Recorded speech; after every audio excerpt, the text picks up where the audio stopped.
Bom, bom dia, pessoal. Hoje nós temos mais uma palestra, né, na disciplina de Materiais Modernos e Aplicações. Nosso convidado de hoje é o professor Elivelton Ferreira. O professor Elivelton, ele é colega nosso da pós-graduação, aí na época que eu fiz a pós-graduação lá no Departamento de Química em São Carlos também. E o professor Elivelton, ele está hoje, né, na Federal de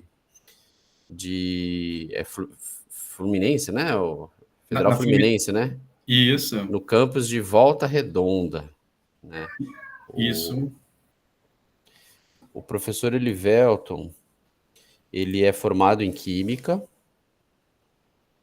na área de Físico-Química, e ele está atuando, né? Inclusive, ele traz aí esse tema na palestra de hoje sobre corrosão, mas ele sempre tem atuado nessa área, né, de fenômenos de corrosão, e aí a gente vai aprender um pouquinho com ele, saber um pouquinho das coisas que ele está fazendo lá em Volta Redonda, um pouco do trabalho, né, que ele faz, se ele puder compartilhar com a gente também um pouquinho sobre o campus lá, como é que funciona, os cursos, os alunos e tal.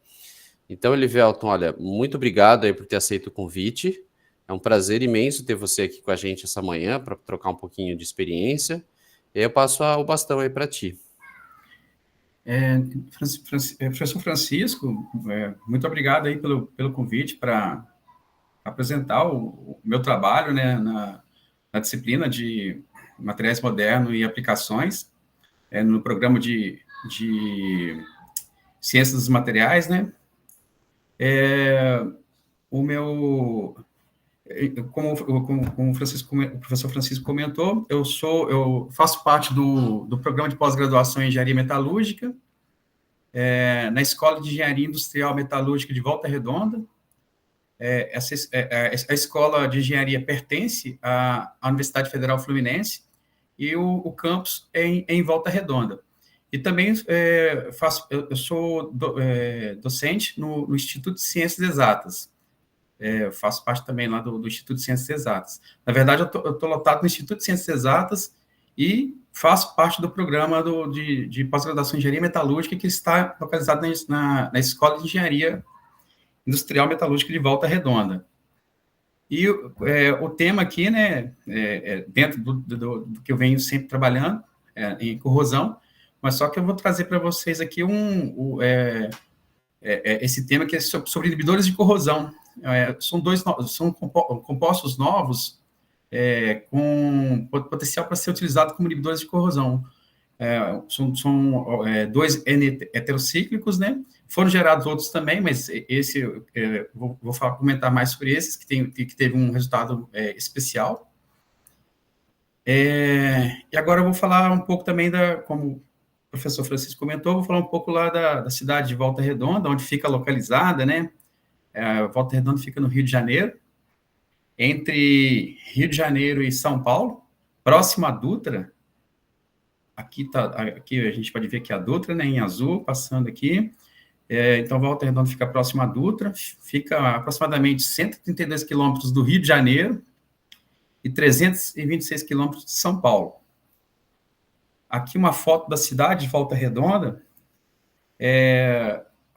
um dos centros de Volta Redonda, porque Volta Redonda é cheio de montanhas e são vários bairros espalhados por essas montanhas. Então, não há uma definição exata de qual é o centro da cidade, mas esse é o principal centro da cidade, chamada Vila, e bem nesse centro da cidade está a CSN. Então, ao fundo aqui, podemos ver a CSN. CSN é a Companhia Siderúrgica Nacional. Ela praticamente corta toda a cidade. E aqui do lado, onde, não sei se vocês estão vendo aí o mouse, aqui fica parte da Escola de Engenharia Industrial Metalúrgica de Volta Redonda. Então, fica bem próximo à escola.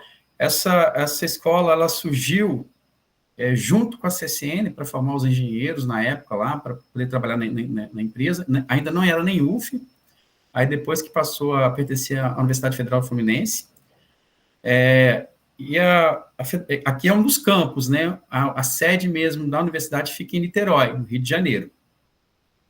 A cidade é um pouco famosa também, por conta da poluição, mas são problemas mesmo que vêm com o desenvolvimento, né, da indústria.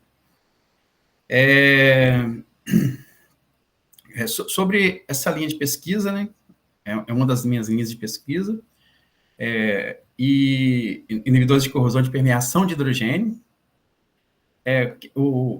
Sobre a minha orientação, eu tenho, que vem desenvolvendo essa linha de pesquisa, estão sob a minha orientação um aluno de iniciação científica, que é a Mariana da Silva Gonçalves Carlos.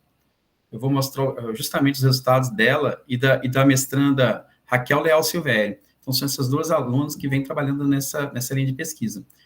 Eu tenho também como colaboradores 2 professores, o professor Diego, ele é químico orgânico, e é ele que fez a síntese dessas moléculas. O professor Diego também, ele fez o doutorado na UFSCar, na mesma época, na minha época, e também na época do Francisco, não sei se o professor Francisco chegou a conhecê-lo também.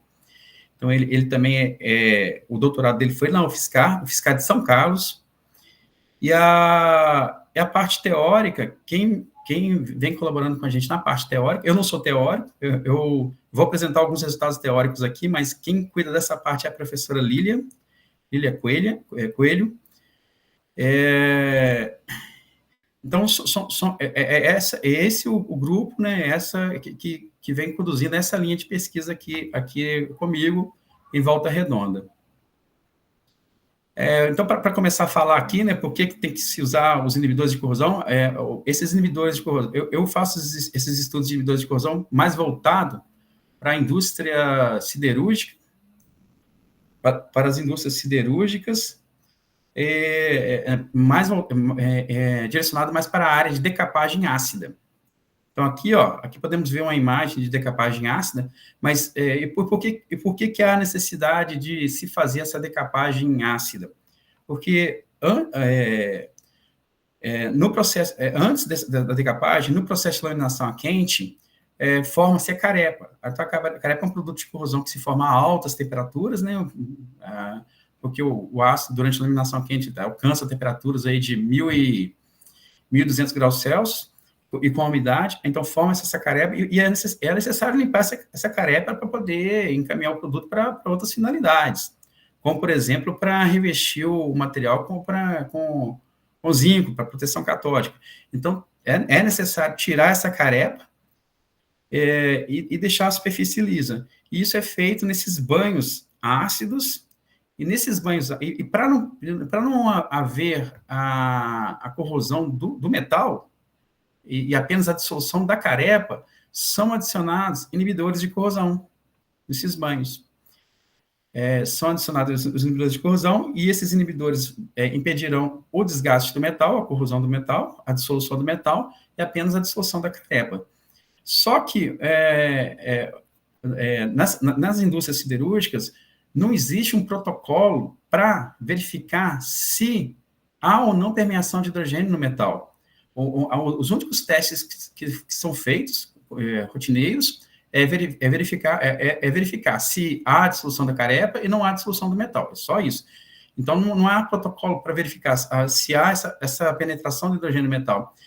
E verificar a penetração do hidrogênio no metal é muito importante, porque o hidrogênio ele pode entrar na rede cristalina do metal e provocar fragilização por hidrogênio, deixar o material quebradiço. Por exemplo, existem os aços avançados, esses que são utilizados em automóveis, que são um pouco mais leves, eles têm a sua composição um pouquinho complexa, e com várias fases, e eles absorvem hidrogênio facilmente. Então, evitar, por exemplo, a penetração de hidrogênio nesse tipo de aço é muito importante para evitar a fragilização. E é isso que eu quero mostrar aqui para vocês. Eu mostrar uma técnica, né, a técnica de Devanathan, modificada, para tentar usá-la como protocolo para verificar se o inibidor também ele inibe a permeação de hidrogênio.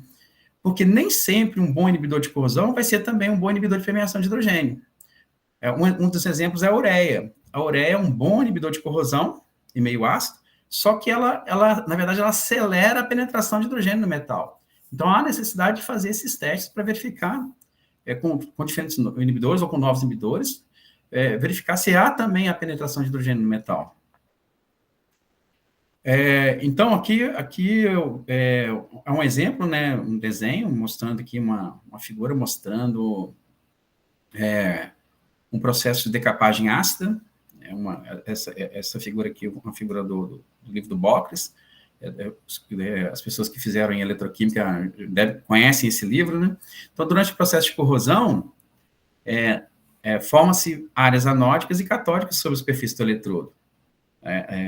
Sobre a superfície do eletrodo, aqui o eletrodo, e nessas áreas catódicas, o hidrogênio ele pode adsorve-se na superfície, e esse hidrogênio pode recombinar e formar o hidrogênio gasoso, e parte desse hidrogênio dissolvido pode penetrar na rede cristalina e se difundir para defeitos na rede cristalina, defeitos ou vazios dentro da rede cristalina do metal.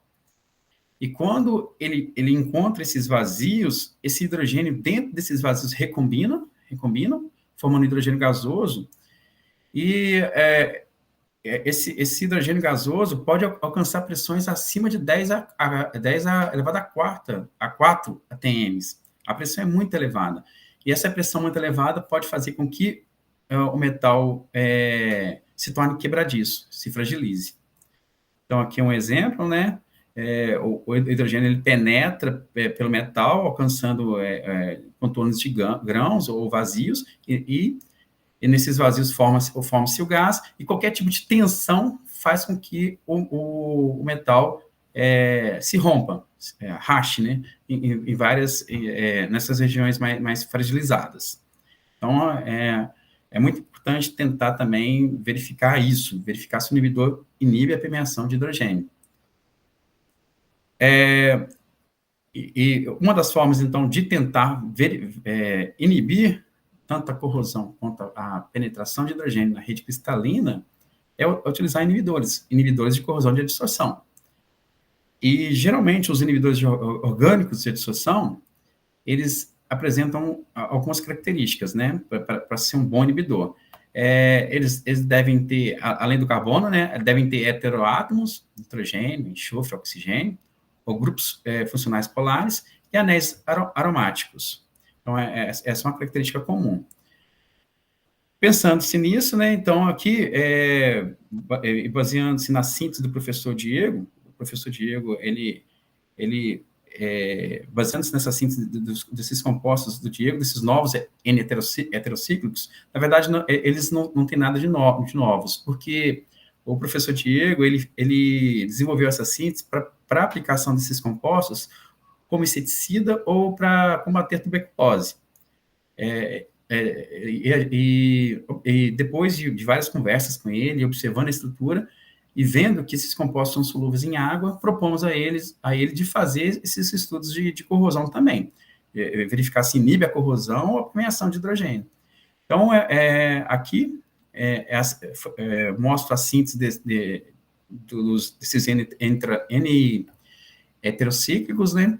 Então, ele parte aqui de um 1,1-bis-metilsulfanil 2-nitroetileno, e dependendo do composto que eu quero formar, então aqui são os N-heterocíclicos, né? São anéis que não são aromáticos, e nesses anéis pode aparecer o nitrogênio ou nitrogênio e oxigênio. Então, dependendo do composto que eu quero formar, que quer se formar, podemos tentar aqui substituir esse composto. Pode ser tanto 3-aminopropanol quanto 1,3-diaminopropanol, diaminopropano. E essa síntese aqui, ela é feita em etanol, né, em um tubo de vidro, sob radiação, a 110 graus Celsius. E fazendo dessa forma, em menos de 1 hora, é possível obter os produtos de corrosão. É possível obter os produtos de corrosão. E tem uma outra vantagem dessa reação, segundo o professor Diego, é que ela antes ela não era feita não era feita aplicando essa radiação, era feita do modo tradicional, e isso levava mais de um dia ou 2 dias. Com a inovação que o professor Diego trouxe foi tentar fazer essa síntese sobre radiação, e isso diminuiu o tempo de síntese para menos de 1 hora. Então, nessa questão da síntese, houve também uma diminuição do consumo de energia. E se há uma diminuição do consumo de energia, há também uma questão ambiental aí, né? A redução de energia para a produção de um novo composto.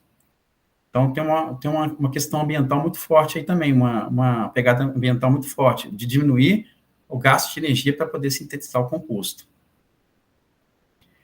Então, continuando aqui, os dois compostos são, eu vou falar o nome deles aqui, né? Mas depois eu vou só usar aqui eu vou usar um código para representar o nome deles. É o 2-nitrometileno 1,3-oxazinano, que é um NOx, que eu chamarei de NOx daqui para frente, e o 2-nitrometileno hexaidropirimidina, que é o NHE.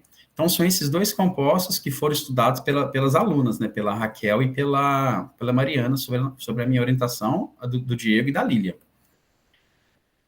Então, continuando aqui, esses são os compostos, e os primeiros testes que têm que ser feitos aí para poder verificar se ele funcionará ou não como bom inibidor de corrosão é verificar se se dissolve em água. Todos os dois se dissolvem muito bem em água, em até 400 ppm, então passou por um teste bastante importante. E um outro fator importante também é que eles não são tóxicos, não há toxicidade. Então, isso também é um fator bastante relevante. Aí, os primeiros testes eletroquímicos para verificar, os primeiros testes para verificar se é um bom inibidor de corrosão seria o quê? Testes eletroquímicos e perda de massa. Então, o que eu vou mostrar para vocês aqui? Vou mostrar os testes de eletroquímicos e perda de massa. Mas antes desses testes, foram feitos cálculos quânticos, de química quântica, para tentar correlacionar esses parâmetros calculados com a eficiência da inibição da corrosão. Então, você consegue ter uma certa previsão ali se o inibidor vai ser ou não um bom, comparando um com o outro, se eles vão ser ou não um bom inibidor de corrosão. Quando se compara um com o outro, ou eles em si têm as propriedades necessárias para ter uma boa inibição contra a corrosão. Uma coisa já é certa, né? Eles têm heteroátomos, têm dupla ligação, então tudo isso já facilita também. Antes de fazer os cálculos, a gente já tem uma certa ideia de que poderá ser, mas os cálculos também reforçam isso. E, a partir dos cálculos, né, são feitos os testes clássicos para testar o efeito, se vai ter uma boa eficiência ou não contra a inibição, contra a corrosão. E, geralmente, os testes que se fazem, né, primeiramente, as técnicas que se utilizam são as técnicas eletroquímicas, inicialmente a técnica de potencial em circuito aberto, vai acompanhando a potencial em circuito aberto até que o potencial se estabilize. Quando o potencial se estabiliza, a gente tem certeza aí que o processo de corrosão entrou no estado estacionário, e depois que entrou no estado estacionário, pode-se fazer a medida de curva de polarização potenciodinâmica, porque é a partir dela que será possível traçar as curvas de Tafel e calcular o I de corrosão e a taxa de corrosão. E, em sequência, utiliza-se também a técnica de espectroscopia de impedância eletroquímica. E todas essas técnicas também poderão trazer informações cinéticas do processo de inibição da corrosão, trazer informações do mecanismo de proteção contra a corrosão. Se a inibição é apenas catódica, se é anódica, se é mista, se o inibidor está agindo apenas bloqueando essas áreas, ou se está produzindo algum outro tipo de alteração no mecanismo da corrosão. Então, as técnicas eletroquímicas trazem estas informações também. E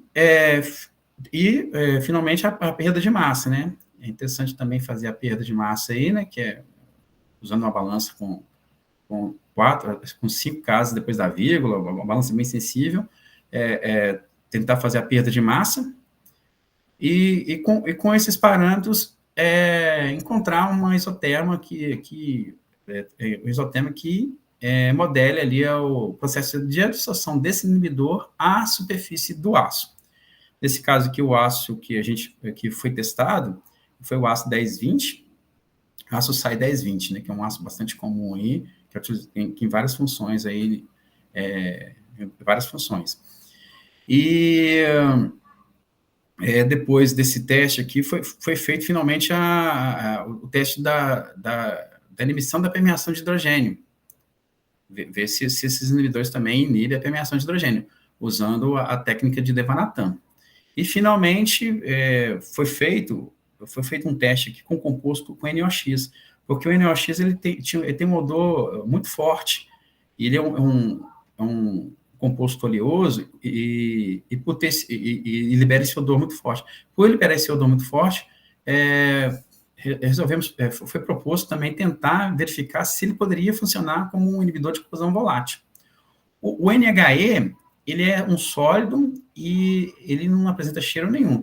Por outro lado, o NOx apresenta essa característica. Então, foi proposto também tentar fazer essa investigação.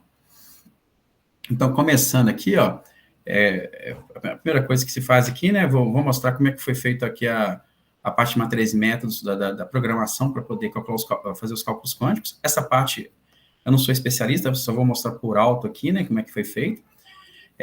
Então, a primeira coisa que se faz é, usando-se o Gaussian, né, desenha-se as estruturas no Gaussian View. Aí depois, lá no Gaussian, no próprio programa de Gaussian para cálculos, faça a otimização das estruturas. Depois de otimizar as estruturas, foi obtido aí as energias de Ohm e Lumo com Chaincraft.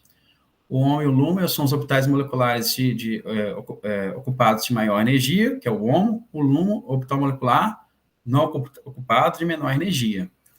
E, depois disso, são calculadas outras propriedades, né?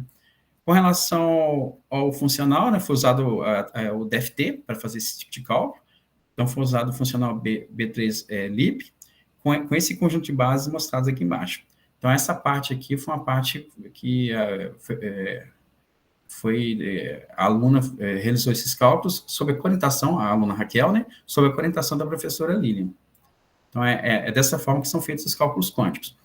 Com relação à parte experimental, né, o aço é o SAI 1020, né, uma chapa de aço 1020, ela foi lixada aí lixada até uma lixa de 1.200 de granulometria, e os testes foram feitos em solução de HCl 1 mol por litro, os testes de corrosão, em HCl 1 mol por litro, que é justamente uma concentração que é geralmente utilizada para decapagem ácida, uma das concentrações, né, para decapagem ácida, 1 mol por litro, e as concentrações dos dois inibidores foi variada de 3,4 a 4,0 milimols por litro. Com relação aos ensaios de permeação, a célula utilizada foi a de Devanathan, e essa célula ela contém 2 compartimentos, né? Vou adiantar aqui para mostrar a célula de Devanathan para vocês, que o nome completo seria Devanathan Statiszewski. Essa célula ela contém 2 compartimentos. No compartimento da direita é onde é gerado hidrogênio atômico, é onde é gerado o processo de corrosão, e durante o processo de corrosão é gerado esse hidrogênio atômico. Então, aqui foi adicionada uma solução de HCl.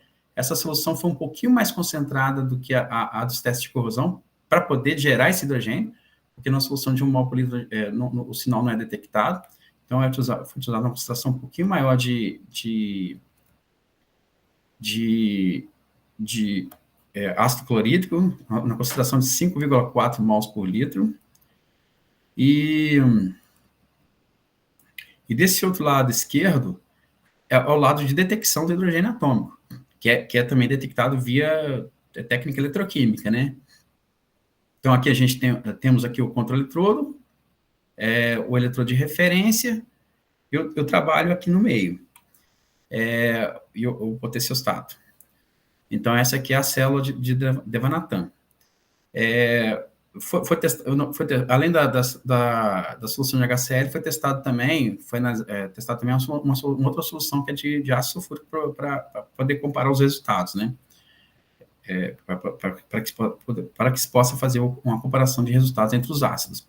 E isso tudo com e sem inibidor. Com relação aos testes de corrosão, a célula utilizada foi uma célula do tipo tight, onde o eletrodo de trabalho ele fica na posição horizontal.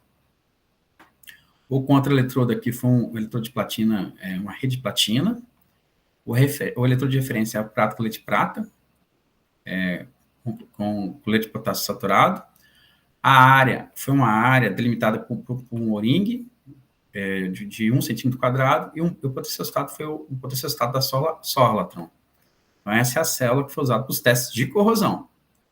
Então, os testes de corrosão foram feitos numa célula e os testes de permeação em uma outra célula. Com relação aos parâmetros, né, para poder realizar as medidas eletroquímicas, o OCP foi realizado até 30 minutos, porque em 30 minutos o OCP já havia estabilizado. As medidas de impedância, elas foram feitas aplicando um potencial DC, aplicando o OCP como potencial DC, que é o potencial de circuito aberto como potencial DC. O potencial AC foi de 10 milivolts, e a faixa de frequência avaliada foi de 10 kHz a 10 MHz, com a aquisição de 10 pontos por década. Com relação à curva de polarização, ela foi feita polarizando o eletrodo em menos 100 mV abaixo do OCP até 100 mV acima do OCP, numa varredura de 1,166 mV por segundo. Foi assim que foi feita a curva de polarização. Nas análises de perda de massa, né, na análise gravimétricas, a amostra foi limpa, limpa com água deionizada e álcool isopropílico, pesada, colocada na célula por 4 horas e meia em solução de HCl, 1 mol por litro, depois foram enxaguadas novamente e pesadas. Com relação aos testes para verificar se o NOx poderia funcionar ou não como inibidor de corrosão volátil, foi utilizado esse sisteminha aqui, ó. Esse sistema ele é constituído, ele é um pote de vidro com a tampa de plástico e suspenso por um fio de nylon. Aqui está a chapa de aço.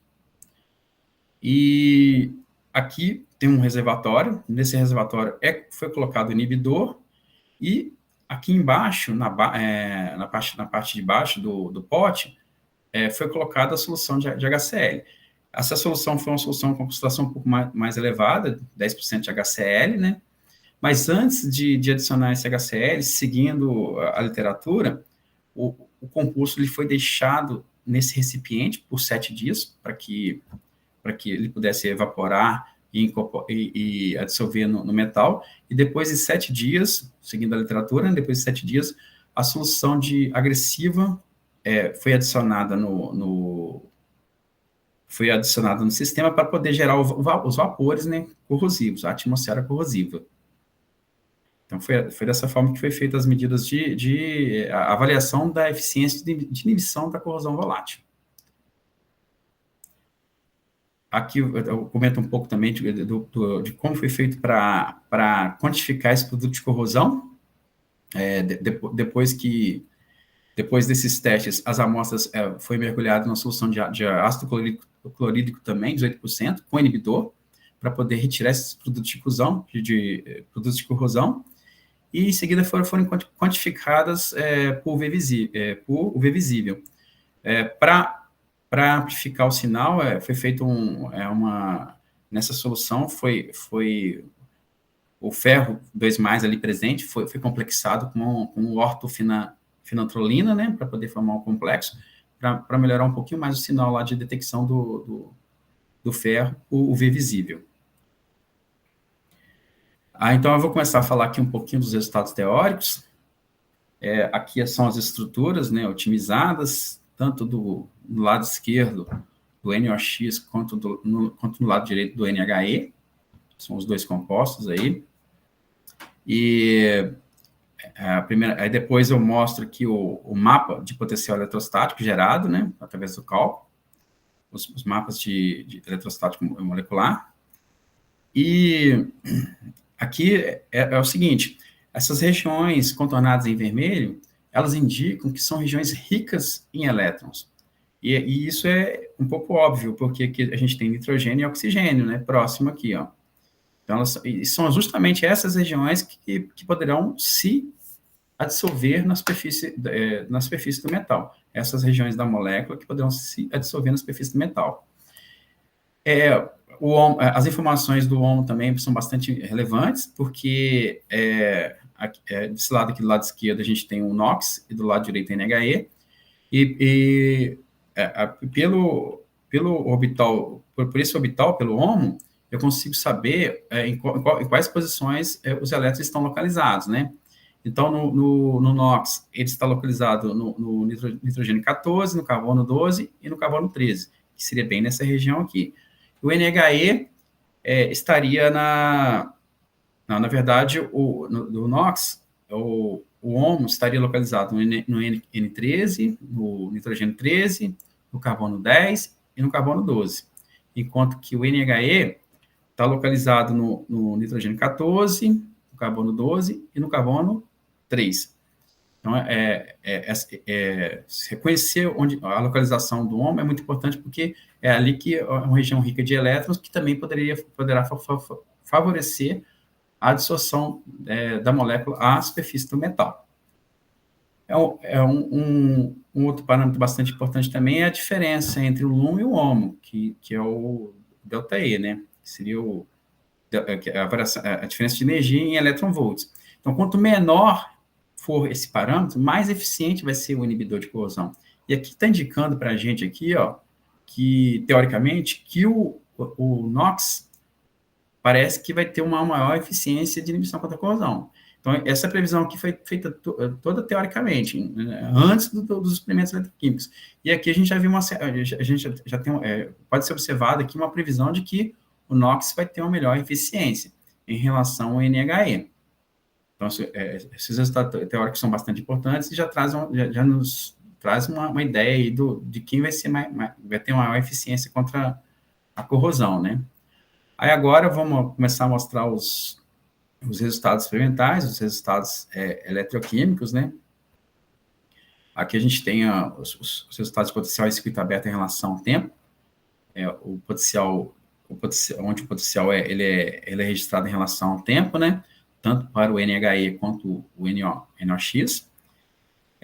Para todos os casos, depois de 30 minutos, a gente vê que pode ser observado que os potenciais de circuito aberto eles estabilizam ali em 30 minutos. E até atingir essa estabilização, esses potenciais variaram. Essa variação pode estar associada ali com a dissolução de óxidos que se formaram durante o polimento, pelo oxigênio da atmosfera, né? Então eles tendem a dissolver, causando essa variação do ACP.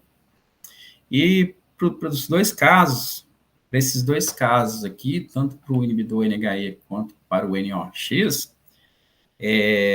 a variação do ACP foi menor do que 85 milivolts. Então, medidas de OCP geralmente geram um erro aí um desvio padrão de 100 milivolts. Então, está dentro do erro, do erro experimental. Isso indica que não há variações significativas em relação à concentração do ACP. E uma outra informação importante também é que, como não há variações significativas, isso indica que o inibidor tem uma ação mista. Ou seja, ação mista quer dizer o quê? Ele bloqueia tanto a área anódica quanto a área catódica do aço durante o processo de corrosão. Então, tem essa ação mista, né? Aí, agora, eu vou apresentar aqui as curvas de polarização, tanto do NHE quanto do NOx. Para ambos os casos, no ramo catódico, no caso do NHE, por exemplo, na presença do inibidor, há uma queda muito acentuada das densidades de correntes catódicas, aqui no ramo catódico. E depois, à medida que se aumenta a concentração do inibidor, há uma diminuição dessas densidades de corrente. Uma diminuição dessas densidades de corrente. No caso do NOx também é a mesma coisa, né? Quando se adiciona o inibidor, há uma queda, uma variação muito grande aí das densidades de corrente, no ramo aqui catódico.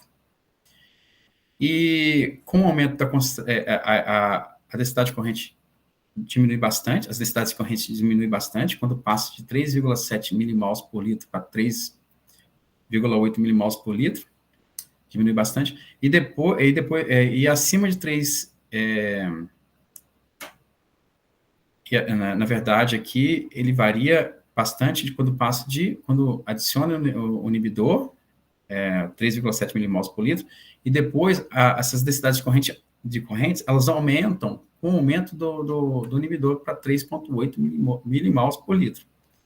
E acima de 3,8, as variações não são tão significativas assim. Agora, olhando aqui no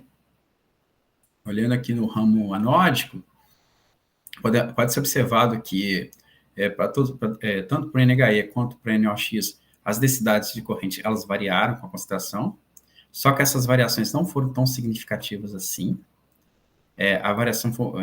As variações foram um pouco maiores para o NHE, mas não foram tão significativos assim. Então, aqui, apesar do inibidor ter uma ação mista, parece que ele tem uma tendência a bloquear mais as áreas catódicas, apesar dessa ação mista. É isso que está indicando essas curvas de polarização. De posse dessas curvas de polarização, é possível extrair informações das taxas de corrosão, né? Das taxas de corrosão nessas diferentes concentrações de inibidores. E para isso, são traçadas as retas de Tafel, tanto no ramo catódico quanto no ramo anódico. E aqui é mostrado aqui os resultados, né, depois de traçadas as linhas de Tafel. A partir das extrapolações de Tafel, é possível obter as densidades de corrente de corrosão.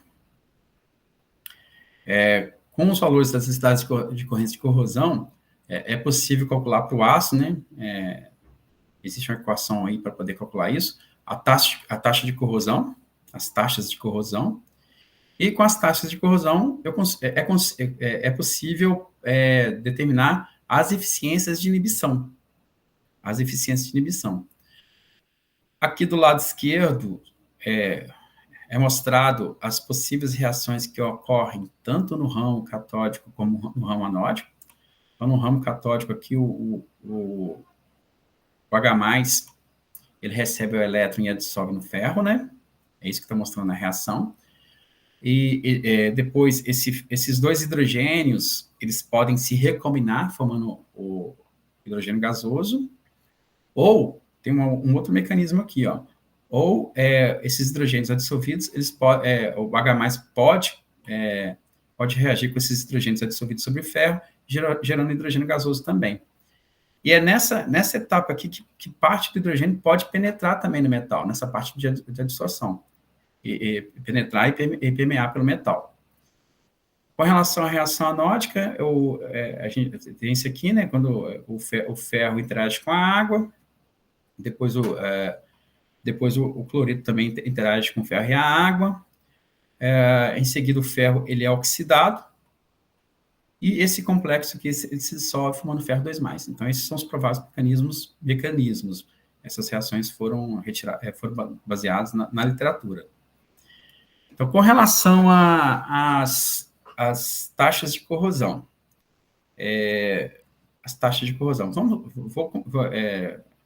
será analisado aqui primeiro para o caso do NHE. Do NHE, aqui nessa coluna, pode ser observado aqui um aumento da concentração, né?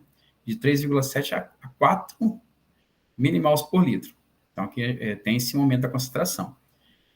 Quando se observa aqui as densidades de corrente, pode ser observado que as densidades de corrente elas diminuem de 5,64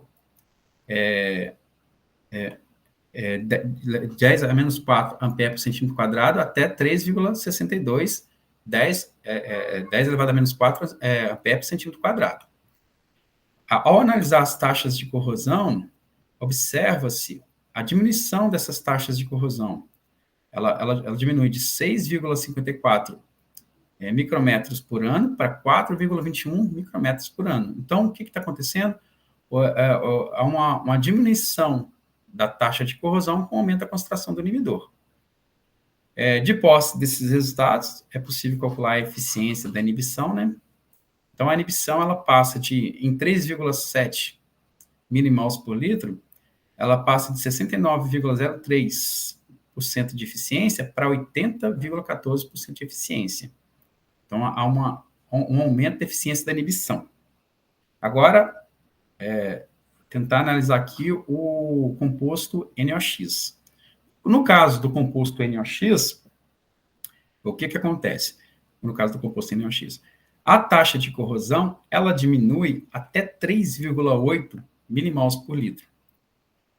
Porém, acima...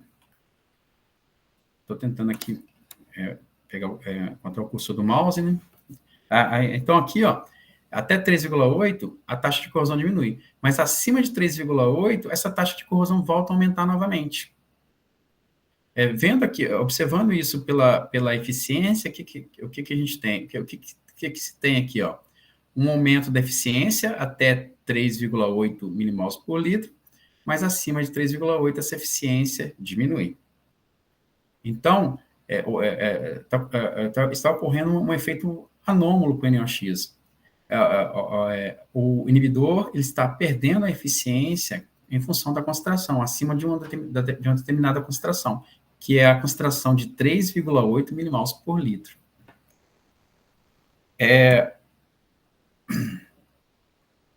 Agora, passando para o outro experimento, né, que é um experimento eletroquímico também,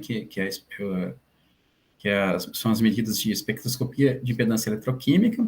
Então, aqui tem-se os diagramas de Nyquist, os diagramas de Nyquist tanto para o composto NHE quanto para o NOx. Aqui, novamente, também, aqui, o que a gente observa? O que é observado aqui? Que com o aumento da concentração, há um aumento do diâmetro do arco capacitivo resistivo, no diagrama de Nyquist, em função da concentração. E esse aumento indica também o aumento da resistência à corrosão em função do aumento da concentração. E pela medida de impedância, pode-se dizer que o inibidor ele tem um efeito, ele age na forma de age bloqueando tanto a área anódica como catódica, porque tem-se aqui apenas um arco resistivo capacitivo, né? Agora, quando se analisa o composto NOx, o que se observa? Então, aqui é o branco, aí quando aumenta o branco, ou a solução sem inibidor, e quando aumenta a concentração para 3,7 milimols por litro, o diâmetro do arco ela aumenta. Então, esse diâmetro do arco está associado ao aumento da inibição da corrosão, né? E quando aumenta a concentração, aumenta a concentração de 3,7 para 3,8 milimols por litro, o diâmetro aumenta mais ainda. Porém, com o aumento da concentração para 3,9 milimols por litro, há uma diminuição desse diâmetro. Há uma diminuição nesse diâmetro, e em 4 milimols por litro, esse diâmetro aumenta um pouquinho mais em relação a 3,9 milimols por litro. Então, aqui, de novo, é observado um comportamento anômalo para o composto NOx. Esses resultados foram ajustados ao circuito equivalente de Hendels, né? E a partir desse ajuste foi possível encontrar os parâmetros, né? O CPE, que é o elemento de fase constante, que representa o capacitor imperfeito, e também a resistência de transferência de carga. E esses resultados são mostrados nessa tabela aqui. Então, nessa tabela, temos o elemento de fase constante e a resistência de transferência de carga, que está justamente associada com a resistência à corrosão a resistência da corrosão provocada pela proteção do inibidor de corrosão. Então, no caso do NHE, o que se pode observar aqui? Que com o aumento da concentração de 3,7 para 4 milimols por litro, a eficiência aumentou de 64,9% para 82,7%. Essas eficiências elas foram determinadas a partir da resistência de transferência de carga, né?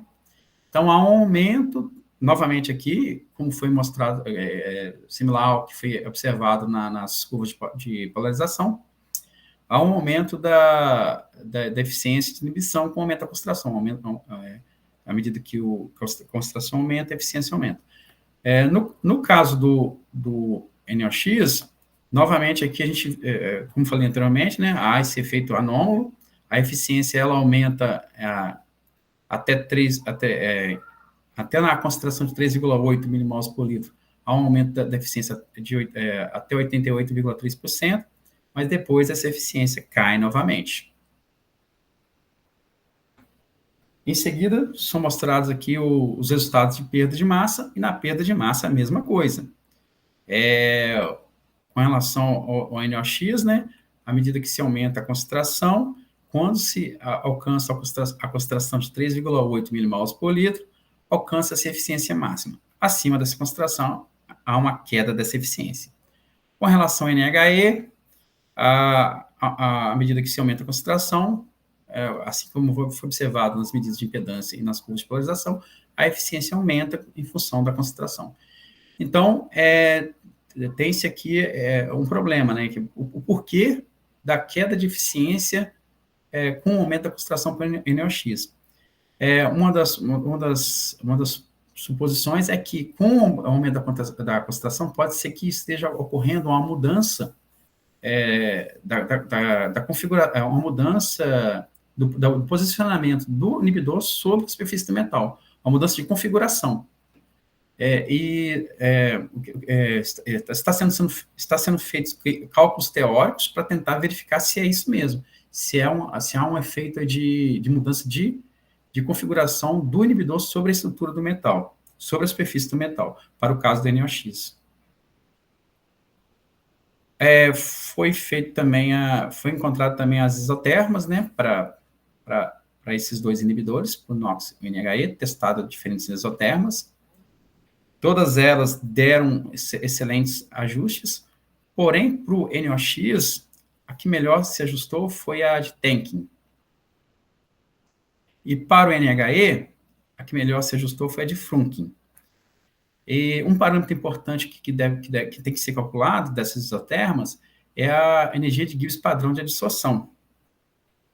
E pode ser observado aqui que para o NHE, esse valor foi em torno de menos 19,16 kJ por mol. E no caso do NOx, esse valor foi de menos 24,90 kJ por mol. Se esse valor for acima de menos 20 kJ por mol, isso indica que a adsorção é do tipo física. Então, quer dizer que o NHE apresentou uma adsorção física sobre a superfície do metal. Por outro lado, se esse valor estiver entre menos 40 kJ por mol a menos 20 kJ por mol, isso indica que a adsorção é do tipo mista. Há uma mistura de uma dissociação física com química. E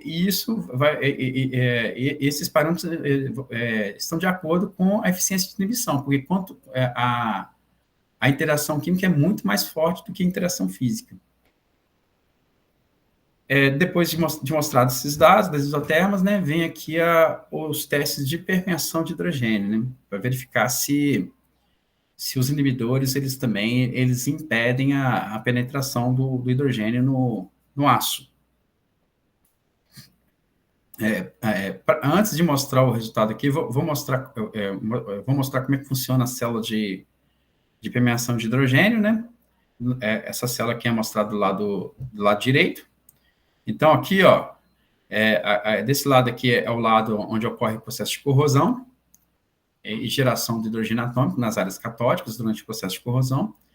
E durante o processo de corrosão, aqui no lado direito, o hidrogênio adsorve na superfície do metal, parte desse hidrogênio pode se recombinar e formar hidrogênio gasoso, e parte desse hidrogênio pode ser absorvido pelo metal e se dissolver, e se difundir pelo metal, e ser detectado no compartimento de detecção. Esse compartimento de detecção aqui, como falei anteriormente, né, a gente tem aqui o eletrodo de platina e o eletrodo de referência. E essa detecção é feita através da oxidação do hidrogênio atômico. É feita através da oxidação do hidrogênio atômico. Mas antes de adicionar o ácido aqui e detectar esse hidrogênio, o eletrodo ele é anodizado a 0 volts versus o eletrodo de prata com leite de prata. Então, é feita uma anodização a 0 volts. E a corrente de passivação ela é registrada em relação ao tempo. Essa corrente é registrada até que ela atinja valores menores do que 0,5 microampere por centímetro quadrado, para garantir depois que toda a corrente que será detectada é referente apenas ao hidrogênio atômico. Então, é feito esse procedimento. Aqui,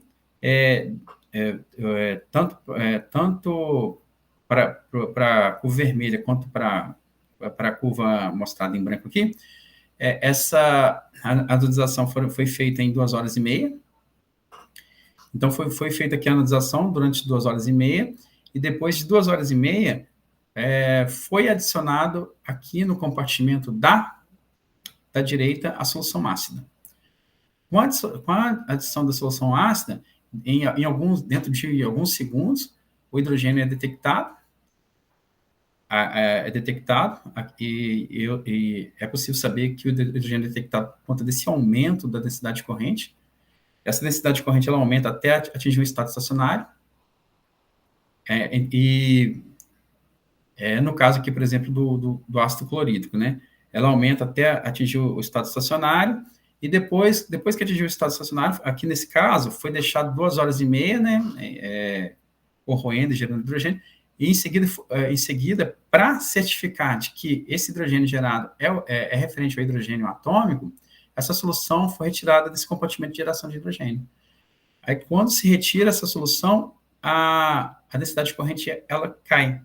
Então, aqui é possível certificar de que esse hidrogênio, esse sinal que está associado mesmo ao hidrogênio que tá sendo gerado nessa área aqui da direita, né, na área de geração de hidrogênio, e está sendo detectado aqui está sendo detectado na esquerda. Aqui, então, são mostradas 2 curvas, né? Ainda não é um teste com inibidor, ainda não. Está sendo mostrado aqui o teste apenas com o branco, com a solução de HCl. Então, foi feito também, para poder comparar, um estudo com a solução de ácido sulfúrico. Ela não foi usada no trabalho todo, mas foi feito para poder comparar. Um estudo para poder comparar. Quando se coloca nesse compartimento de geração de hidrogênio a solução de ácido sulfúrico, mesmo estando essa concentração menor do que do ácido clorídrico, as correntes de permeação foram bem maiores do que com a solução de HCl. Foram bem maiores.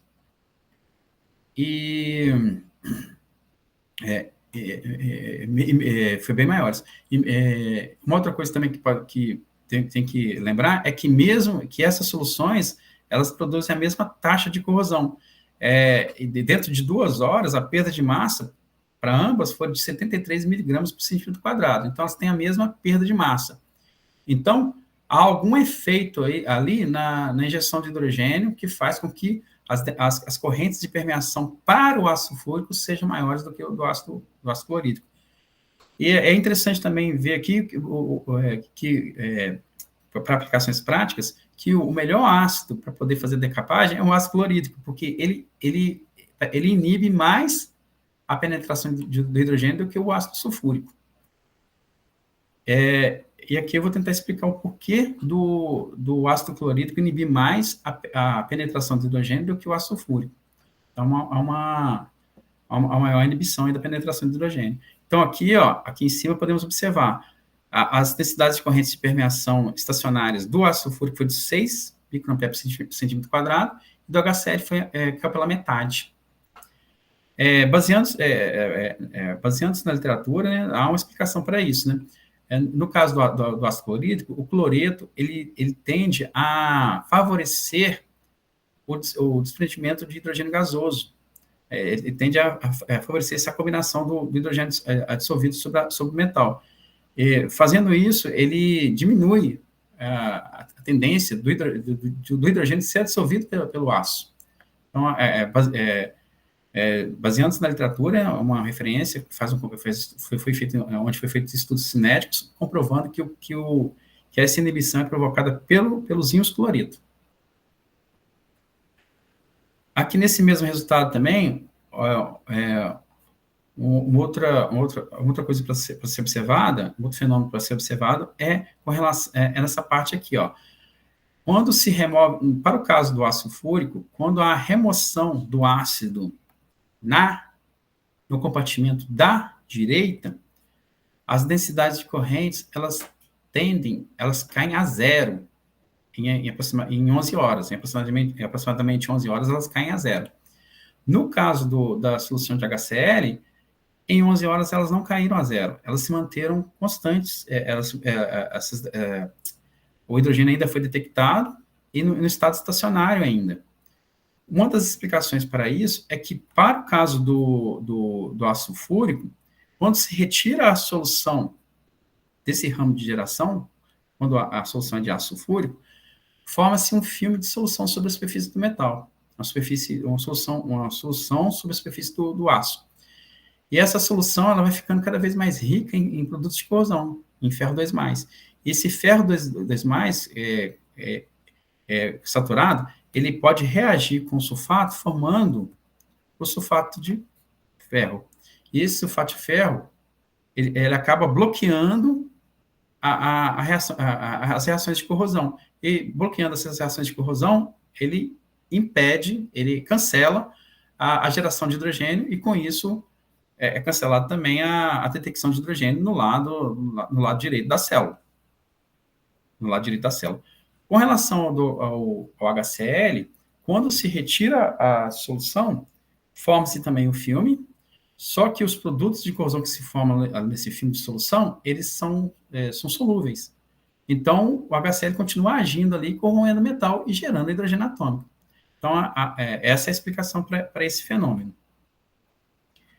Então, visto isso, né, e agora acho que entenderam como funciona o processo de permeação de hidrogênio, a medida de permeação de hidrogênio, usando a célula de Devanathan, pode-se agora comparar, né, o efeito do inibidor na permeação de hidrogênio. E nesse caso aqui, o teste foi feito com o NOx, com um composto que apresentou a melhor eficiência contra a inibição da corrosão, o NOx.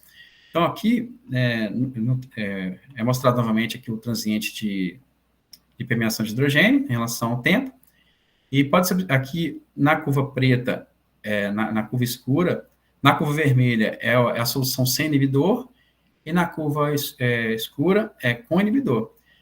Pode ser observado aqui que na solução com inibidor, as densidades de correntes estacionárias elas foram bem menores do que sem inibidor, e quando se tenta calcular aqui a eficiência, pode ser observado que a eficiência de inibição para esse caso aqui foi de 42,8%. Então, além de inibir a corrosão, esse composto, o NOx, ele inibe também a permeação de hidrogênio. E esse resultado é muito importante, porque eu vou mostrar para vocês aqui agora um outro resultado de um inibidor usado na indústria siderúrgica, um inibidor comercial. E esse inibidor ele tem uma alta eficiência de proteção contra a corrosão, porém, ele não inibe a permeação de hidrogênio. Então, é uma curva com um teste com inibidor comercial, o CCI, que seria a curva escura, e a curva vermelha sem inibidor. Então, aqui, novamente, né, a gente tem aqui os transientes, né, da corrente em relação ao tempo. Aqui, antes de adicionar o ácido, para os dois casos, antes de adicionar o ácido, a passivação do metal, até atingir correntes abaixo de 0,5 microampere por centímetro quadrado, e com a adição do ácido, com e sem o inibidor comercial, com o inibidor comercial, as densidades de correntes estacionárias ficam inicialmente próximas à da solução sem inibidor. Então, isso indica que o inibidor, inicialmente ali, ele não protege contra a corrosão. Ele só vai proteger mesmo contra a corrosão em tempos maiores que 1,5. E, geralmente, nesses processos de produção em linha do aço, o tempo que fica em exposição a essa solução não dura mais que 30 segundos. Então, quer dizer o quê? Que esse inibidor aqui, ele não está tendo uma proteção, não está exercendo uma proteção efetiva contra a inibição da corrosão. É um inibidor comercial. Então, volta novamente àquele assunto, né, de que faltam testes desse tipo na indústria siderúrgica, de verificar também se esses inibidores também inibem a permeação de hidrogênio. Aí, finalmente, aqui, né, são os testes de eficiência do NOx, como inibidor de corrosão volátil, para ver se ele funciona como VCI. Aqui, novamente, né, relembrando como é que funciona o sistema para análise. E aqui as eficiências, né? Esse meio aqui é um meio bastante agressivo, são vapores e soluções ácidas. Então, o ideal seria testar esses inibidores esses estudos serão feitos futuramente, numa solução um pouquinho menos agressiva, que seria uma situação real, onde um material metálico ele é envolto por plásticos com o inibidor volátil para poder ser transportados ou armazenados. A situação real é bem menos, o processo de corrosão é bem menos intenso do que nessa situação aqui, porque essa situação aqui foi um teste bastante agressivo. Mas, mesmo assim, em 3 horas, a eficiência foi de 69,2%, em 5 horas caiu para 55,28%, em 10 horas, 53,6%. E acima de 10 horas, a eficiência foi abaixo de 50%. E mesmo em 10 horas, com essa eficiência, a superfície do metal em relação ao metal, a superfície do metal exposta ao inibidor em relação à superfície do metal que não foi exposta ao inibidor foram bem diferentes. Aqui no lado direito, podemos ver aqui os produtos de corrosão, né, do aço, no ambiente sem o inibidor e aqui com o inibidor. Então, esses testes são bastante importantes, mas só que essa solução foi bastante agressiva e, futuramente, um dos ensaios que precisam ser realizados é um sistema com um ambiente não tão agressivo assim, simulando uma condição real. Aí, a conclusão desses resultados todos foi que o NOx possui uma inibição superior a 90%, sendo um inibidor bastante promissor. Os resultados teóricos indicaram isso também, né? Além disso, ele inibe a permeação de hidrogênio, tem uma inibição de 42,8%, e o NOx também funcionou com bom VCI até 3 horas, né? E se for olhar pela imagem, até 10 horas. As etapas futuras que esses alunos teriam que cumprir ainda é verificar o porquê do comportamento anômalo do NOx, em 3,8 milimols por litro, e também fazer testes desse composto, do VCI, em soluções menos agressivas, simulando uma situação real ali de transporte e armazenamento do aço. Então, pessoal, é isso. Eu quero agradecer aqui ao CNPq, à FAPERJ, à CAPES pelo apoio financeiro, à Companhia Siderúrgica Nacional por fornecer essas amostras que foram analisadas nesse trabalho, ao professor Dr. Francisco, pelo convite para participar, para ministrar essa palestra, e ao programa de pós-graduação em Ciências dos Materiais. Então, muito obrigado a todos, fico à disposição de vocês. Fala, Livelton. Olha, gostei demais da sua palestra, viu? Eu que agradeço aí por permitir apresentar um pouco aí do que a gente vem fazendo É, aqui em Volta Redonda. não, assim, ela foi extremamente didática, assim, sabe? Eu sempre, eu dou na disciplina, tem acho que 2 anos que eu não estou oferecendo, mas até 2 anos atrás eu estava dando uma parte da disciplina que o pessoal das Ciências Materiais faz, na disciplina de Ciências Materiais 2, eu dava uma parte de corrosão. E essa parte é uma parte mais química, mais eletroquímica, e o pessoal, de uma maneira geral, são poucos os alunos dos Ciências e Materiais que são químicos, e muito menos eletroquímicos. Então fica sempre muito difícil passar o conteúdo dessa parte para o pessoal de Ciências e Materiais, mesmo eles tendo aqueles livros lá, o livro do Callister que eles usam, e tem essa parte das curvas de Tafel, de polarização. Eu tento passar um pouco disso para eles também, mas assim, a sua palestra foi muito boa no sentido de ser extremamente didática e mostrar na prática como que a gente de fato faz o experimento. Porque no livro tá lá, assim, tem os gráficos, fala como é que é, mas não tem essa parte mais do vamos fazer o experimento e ver como é que é. Então, por isso eu Sim. agradeço. O meu aluno que está aí assistindo, o Fábio, ele vai fazer um trabalho com corrosão em alumínio, Ah, é um pouco interessante. diferente de ferro, aí a gente vai ter que aprender um pouco sobre como é que é o processo de corrosão em alumínio. Aham. E a gente tem aí uma camada de barreira de óxido que a gente coloca em cima do alumínio e vai verificar essa inibição, né? Uma barreira física, né? Em cima desse metal. Mas, assim, certamente ele deve ter assistido e fala assim, nossa, que bom, abriu, assim, vários caminhos aí de possibilidades. Então, eu agradeço aí. E, pessoal, eu vou abrir agora aí, já tem um monte de mãozinha levantada aqui. Eu vou fazer na ordem que apareceu aqui para mim, tá, pessoal? Então, o primeiro que levantou a mão aqui para perguntar para o professor é o Luiz. Boa tarde, bom dia, né? Tá dando para me ouvir certo? É que eu tô no meio da rodoviária e tá um barulhão. Eu consigo Sim. escutar sim. Tá. Professor, obrigado pela palestra, foi muito boa. E deixa eu voltar aqui que tá. Queria perguntar uma coisa: a produção desse inibidor dá para ser feita em larga escala, com tempo hábil para ser aplicado na indústria? E o que daria para fazer para acima de 10 horas manter a inibição acima de 50%?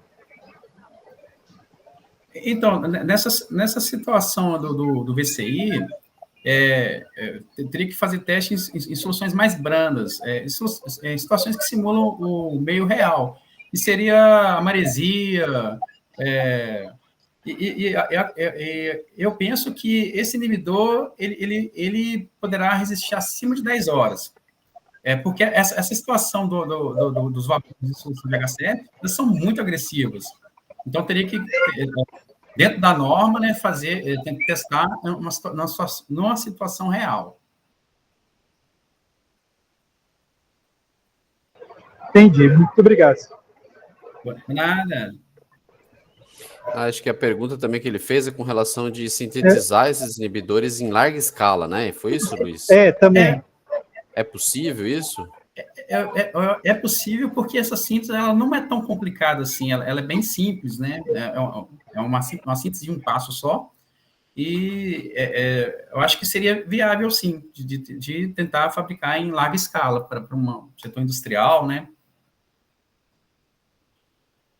Tá certo. Tá certo. Muito obrigado, professor. Nada. Aí o próximo a Professor fazer a Francisco, pergunta. Oi, pode falar. eu vou sair aqui rapidinho que eu preciso ir pro hotel e o bairro não é muito bom e eu tenho que ir a pé que é aqui do lado. Tá bom. A gente tá aí. Se Tá quando você bom? chegar aí, se tivermos aqui ainda, você pode entrar. Tá bom, obrigado. Falou. Até mais. Vamos lá, Romualdo, próximo. Sim. Oi, primeiramente, bom dia. Queria parabenizar o professor Velton, né, pela pesquisa, pelo trabalho, pela didática. Queria saber da questão dos testes gravimétricos, né, termogravimétricos. Eles foram realizados dentro daqueles equipamentos de termogravimetria? o recipiente, a célula utilizada para fazer os testes de gravimetria foi aquela do tipo Tight, que eu mostrei anteriormente, só que sem os eletrodos, né? O eletrodo foi, a chapinha foi pesada antes, né? Colocada naquela célula, deixada lá em solução por 4 horas e meia, e depois retirada, feita a lavagem ali, né? E pesado.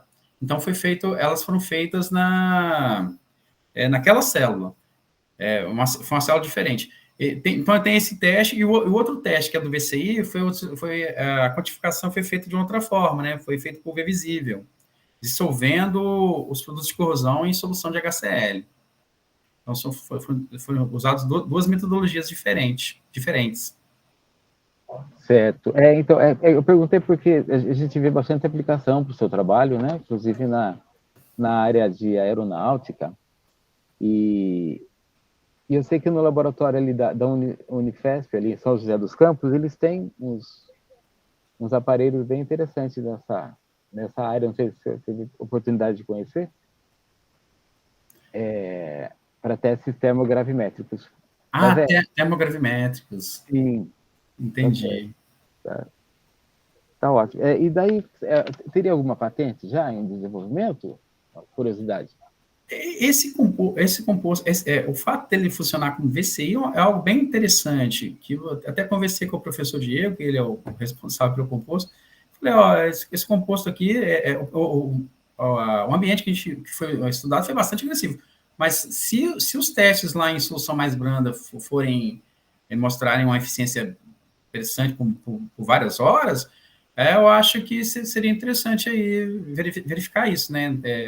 Essa síntese, eu apresentei ela aqui, mas eu não sou químico orgânico, olhando a síntese parece que é simples, mas também não é tão trivial assim, tem detalhes dessa síntese que não foi, até ele não me passou. Então, seria viável ele também tentar verificar isso, né, para essa aplicação da patente, para esse composto. Tá bom, professor. Parabéns também pela questão ecológica também, né? Do menor impacto, isso. Né? Parabéns. A inovação. Obrigado. Obrigado. A próxima a fazer a pergunta é a Brenda. Bom, primeiramente, bom dia, professor. Eu gostaria de começar parabenizando pela excelente palestra e achei o assunto muito interessante. Eu fiquei com uma dúvida. Em relação a contaminantes, qual seria o impacto da presença desses contaminantes no aço em relação aos inibidores? Eles são sensíveis a esses contaminantes?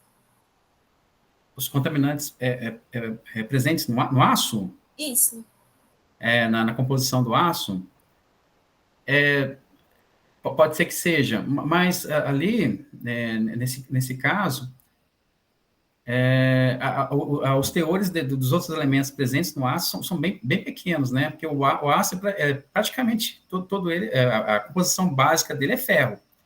Então essa variação na composição não vai ter tanto efeito assim, não. Pode ser considerado praticamente como se fosse quimicamente no processo de corrosão, o ferro puro. O que pode influenciar bastante ali talvez a microestrutura, né? A microestrutura e a rugosidade do aço. A microestrutura pode ter uma certa influência. Se está na estrutura perlita ou perlita e ferrita ou martensita, então o inibidor a eficiência dele pode variar com relação à microestrutura. Então tem que ter um certo controle da microestrutura ali para depois passar nesses banhos. Teria que ser feito testes, né, depois da eliminação quente, caso haja uma mudança da microestrutura, né, original por conta da composição, para verificar se essa eficiência é mantida ou não. Então, a microestrutura, ela influencia bastante no processo corrosivo. Obrigada. Por nada. O próximo é o Gabriel.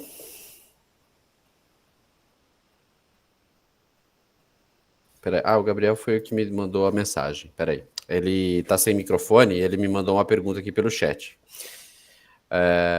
Deixa eu perguntar aqui, fazer a pergunta por ele, então. Ele está com uma dúvida em relação ao ajuste das isotermas de adsorção. Ele parece que utilizou isso no trabalho dele e teve que fazer alguns ajustes utilizando o modelo linear.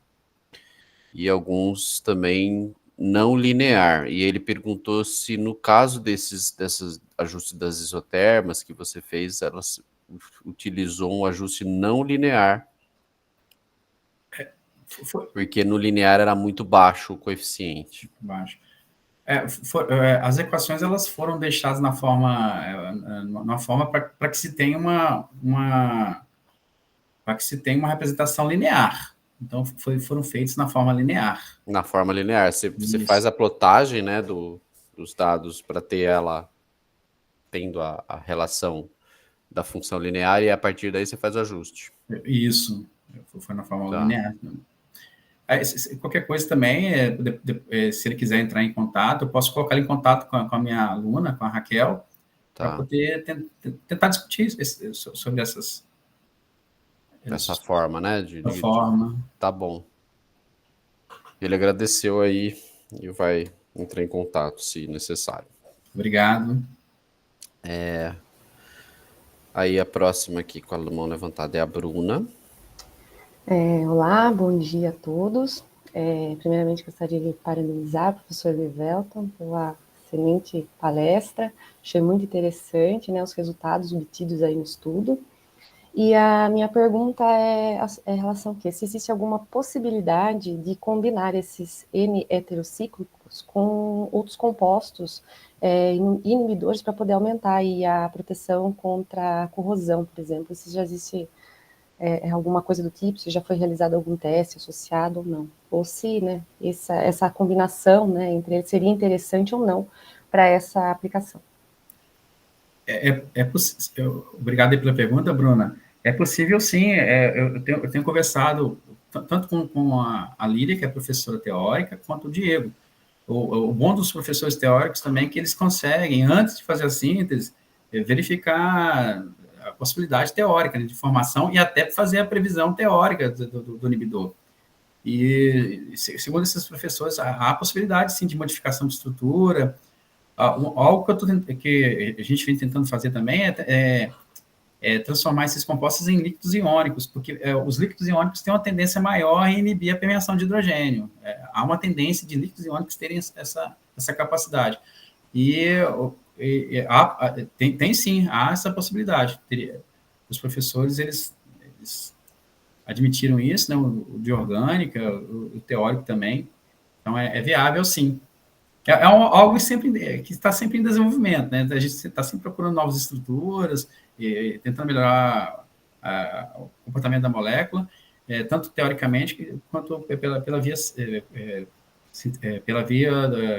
sintetizando ou buscando também produtos naturais, né, para poder gerar esses compostos. Legal. Obrigada, viu?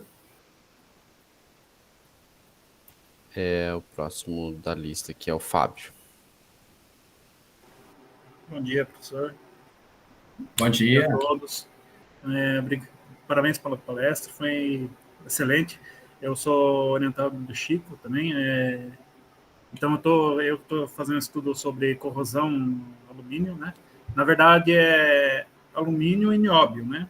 Então, tem os dois elementos na superfície de um tratamento por PEL que está sendo desenvolvido. E a minha pergunta sobre o inibidor, os inibidores, né? Que eu não entendi como que é feita a deposição desses inibidores na superfície do metal. Ele é antes do banho de ácido, né? Bom dia. No caso ali, não, eles já estão no meio, na solução ácida, os inibidores, e a chapa metálica é mergulhada nesse banho, nessa solução. E é a partir dali que são feitos os estudos, tanto eletroquímico quanto de perda de massa. E na indústria também é assim também, né? Nos setores de decapagem ácida, encontra-se as soluções ácidas com os inibidores, e em produção em linha, o aço ele é mergulhado nessa solução e depois retirado, né, e continua na sequência, né? Então, esses inibidores, eles são adicionados, já estão lá adicionados à solução. Tá. Então, ele tem uma certa aderência superfície do metal, então. Tem essa tendência por conta daqueles heteroátomos, né, que se encontram nesses compostos orgânicos. Eles que fazem, que ajudam, que propiciam essa distorção. Ok, obrigado, professor. Por nada. O próximo da lista é o Ian. Oi, bom dia. Muito obrigado pela apresentação, professor. Eu fiquei com dúvida sobre, após o tempo que a eficiência diminui, teria como repetir o tratamento da superfície para aumentar a eficiência de novo? Sim, daria, os testes podem ser reproduzidos. Depois do teste, faz todo o preparo da amostra novamente e todo o teste pode ser reproduzido para verificar se essa inibição é efetiva ou não. Não há problema nenhum de usar a mesma peça metálica. Então, basta debastar ali o produto de corrosão formado. Acho que era isso a pergunta, né? Isso, obrigado. Por nada. Tá, e por último aqui na lista é a Aniele. Bom dia, professor. Muito obrigada pela palestra. Eu queria saber se tem como a eficiência dos N-heterocíclicos como inibidores de corrosão, eles variam em diferentes condições ambientais e como a atmosfera, tanto marinha quanto industrial, pode interferir. Essa situação que foi simulada ali é uma situação bem agressiva. O ideal é tentar simular uma situação real. E a situação real é bem menos agressiva. Seria uma solução, seria simular a maresia do mar, a maresia nas regiões litorâneas, alguma coisa assim. Então, isso tem efeito também na eficiência de inibição. E, possivelmente, nessa situação que simula a maresia em regiões litorâneas, é possível que a sua eficiência seja bem maior. Tá certo, obrigada. Por nada. E acho que por último agora é a Bianca. Bom dia, professor. Parabéns pela palestra, foi muito didática. Gostei bastante dos resultados, bem detalhados. Eu fiquei com uma dúvida durante a palestra a respeito se vocês têm estudos sobre avaliação dos resultados teóricos, né, comparação dos resultados teóricos com os experimentais, assim, a respeito da eficiência, né, da corrosão, e se eles se aproximam. Obrigado pela pergunta. O que se pode retirar dessas informações teóricas é que sobre a molécula, se ela funciona ou não, né? E comparar uma com a outra. Quanto à eficiência, é só mesmo na prática. O que se observa é assim, ela pode funcionar como inibidor, porque tem essas regiões ricas em elétrons, daria informação também sobre a orientação da molécula sobre a superfície metálica, e a comparação de um com o outro. Mas a eficiência mesmo, para valer, é só na prática mesmo. Obrigada, professor. Tem uma perguntinha agora, Livelton. Aí ia ser uma pergunta mais de ordem prática e para entender, assim, como é que a gente faz um salto da parte laboratorial, né, desses testes de corrosão para ir lá na fábrica. Pensando que você teve uma peça que você utilizou de um aço, que é um aço convencional, e aí você comentou, né, lá no começo, agora eu não me lembro o nome, aquele resíduo que forma, que precisa ser retirado para decapagem, por decapagem ácida. Como é que é o nome? Carepa. A carepa. Então, essa carepa, ela assim, eu não sei qual que é a composição, mas é uma coisa que já vem assim, né, do sistema de laminação. E eu acho que no processo o material ele nem dá muito tempo de esfriamento, né? Eles já vão e já jogam lá no banho ácido aquilo lá, né? Aquelas placas gigantes. Como é que você colocaria a carepa, a variável carepa no seu ensaio laboratorial? Tem como fazer isso? Antes de passar pela parte de decapagem ácida, seria essa a questão, né? É porque você tem um metal que ele está relativamente bonito, vamos falar assim. Não é o que sai lá da fundição, né? Da laminação. Então, como é que eu conseguiria fazer um experimento onde eu tentasse colocar na superfície do metal, antes de fazer os testes de inibição, a carepa, para verificar de fato se no processo de decapagem ácida, o inibidor vai funcionar e também vai tirar a carepa, entendeu? Não sei se a variável carepa ali no seu sistema vai ter um efeito muito importante nos resultados que você está mostrando, entendeu? Legal essa pergunta, boa pergunta. Já havíamos pensado nisso também, antes de entrar na linha de decapagem, retirar essas amostras com a carepa e testá-las com e sem inibidor. Então, seria uma boa ideia fazer esse tipo de teste também. Gerar essa carepa em laboratório, acho que não simularia uma condição ideal. Então, o ideal mesmo seria ir lá pegar a amostra. Ir lá pegar. Né? Tanto é que nós temos essas amostras com a carepa, e seria até um dos nossos objetivos futuros, tentar verificar o efeito da corrosão com a presença dessa carepa, com e sem inibidor. Porque, dependendo da carepa, elas são difíceis de se dissolverem. Porque elas são mais resistentes à corrosão do que o próprio aço. Então, eu teria que aumentar um pouco mais a concentração do ácido clorídrico, ou diminuir. Sim. Eu fico imaginando, deve ser uma condição extremamente corrosiva, né? Bem... E segundo relatos das pessoas que trabalham na empresa, um dos grandes problemas também para acertar a composição do banho de decapagem é tentar otimizar a concentração do ácido clorídrico, do inibidor, para dissolver totalmente essa carepa, porque se ficar um pouquinho de óxido ali, afeta toda a produção após a decapagem.